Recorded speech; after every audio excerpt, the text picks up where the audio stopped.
చుక్కాని వైపు వెళితే ఓడ ఎక్కడికి వెళ్ళిపోద్ది? గమ్యం చేరిపోద్ది.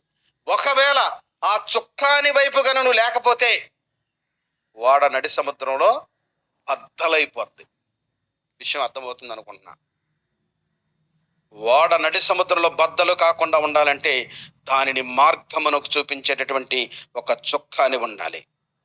పరిశుద్ధాత్మదేవుడు ఈ వాడను సంఘం అనే వాడను, నీ కుటుంబం అనే వాడను ఒక శ్రేష్టమైన చుక్కాని వలె నడిపిస్తున్నాడు.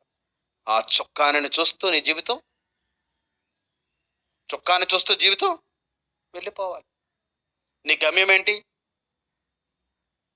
గురి. ఏం గురి? పోలే అంటాడు, నేను గురి వద్దకే పరిగెడుతున్నా. నీ గురేంటి? నీ లక్ష్యం ఏంటి? చెప్పు. నీ గురేంటి? నీ లక్ష్యం ఏంటి? ఒకటే, నిన్ను నడిపించే చుక్కా అనేటువంటి ఆ శ్రేష్టమైన వాక్యం వైపు చూడు. ఆ వాక్యం వైపు చూస్తూ ఉంటే నీ జీవిత నావ గమ్యమునకు చేరిపోతుంది.